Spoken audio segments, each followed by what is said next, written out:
दोस्तों, कहते हैं कि धरती पर जीवन की शुरुआत अरबों साल पहले हुई थी।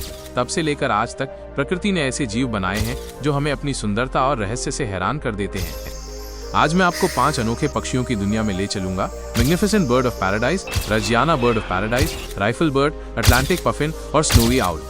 हम जानेंगे ये कब और कहां पाए गए, इनके पूर्वज कौन थे, इनका खून किस तरह का है, ये क्या खाते हैं, किन बीमारियों का शिकार होते हैं, इनकी उम्र कितनी होती है और आज इनकी स्थिति क्या है।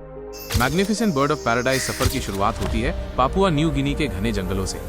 वैज्ञानिकों ने इसे 1894 में पहली बार दर्ज किया, लेकिन इसकी असली कहानी लाखों साल पहले शुरू हुई जब कॉर्बेट परिवार के साधारण पक्षी धीरे धीरे बदलकर आज के अद्भुत बर्ड ऑफ पैराडाइज बने।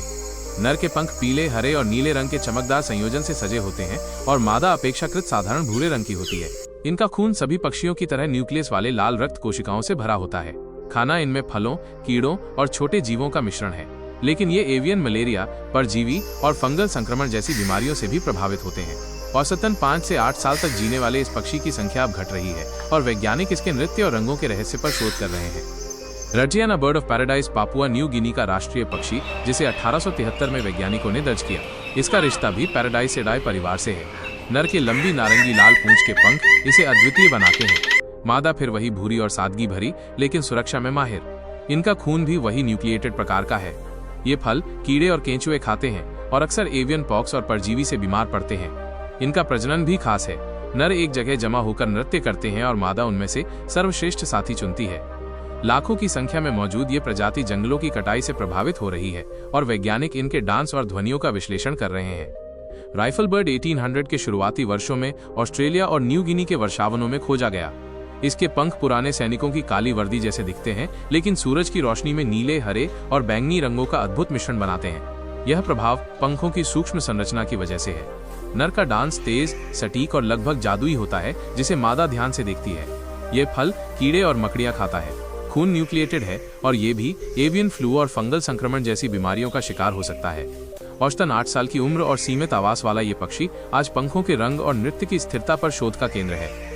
अटलांटिक पफिन 1758 में कार्ल लिनियस द्वारा दर्ज, लेकिन उत्तरी अटलांटिक के मछुआरे इसे सदियों से जानते हैं। इसे सी पैरट भी कहते हैं क्योंकि इसकी रंगीन चोंच और काले सफेद शरीर तोते जैसे दिखते हैं। Iceland, Norway, Greenland, Britain, Canada और अमेरिका के तटों पर यह पाया जाता है।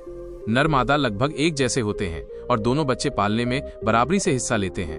ये एक बार में अपनी चोंच में 10 से 12 मछलियां पकड़ सकता है। खून न्यूक्लिएटेड है। उम्र 20 से 30 साल तक हो सकती है। यह सीबा टिक रोग और प्लास्टिक खाने से पाचन की समस्या का शिकार होता है। लगभग 1.2 करोड़ की आबादी के बावजूद जलवायु परिवर्तन और प्रदूषण से खतरे में है। स्नोवी आउल 1758 में कार्ल लिनेस द्वारा वैज्ञानिक नाम दिया गया। ये उल्लू कनाडा, अलास्का, रूस, स्कैंडिनेविया और ग्रीनलैंड के बर्फीले इलाकों का राजा है। स्ट्रिजिडा परिवार का सदस्य नर लगभग पूरी तरह सफेद होता है, जबकि मादा पर भूरे धब्बे होते हैं। इसकी पीली आंखें दिन में भी तेज दृष्टि देती हैं, जिससे ये लेमिंग, खरगोश, पक्षी और कभी मछली का शिकार करता है। खून न्यूक्लिएटेड है। बीमारियों में एवियन मलेरिया और फंगल संक्रमण शामिल है। जंगली में 10 साल और कैद में 28 साल तक जी सकता है। 2 से 3 लाख की आबादी वाला ये पक्षी आज वल्नरेबल स्थिति में है और वैज्ञानिक इसके प्रवास और शिकार व्यवहार पर शोध कर रहे हैं। इन 5 पक्षियों की कहानी हमें ये सिखाती है कि प्रकृति सिर्फ जीवित रहने का संघर्ष नहीं, बल्कि कला और विज्ञान का संगम है। लाखों साल के विकास ने इन्हें ऐसा रूप दिया है जिसे देखकर हम बस हैरान रह जाते हैं। हर रंग, हर हरकत, हर आवाज जीवन का एक अद्भुत अध्याय है। अगर आपको ये यात्रा पसंद आई तो लाइक और शेयर करें और अगले एपिसोड में फिर मिलेंगे, जहां हम और भी अद्भुत जीवों से रूबरू होंगे।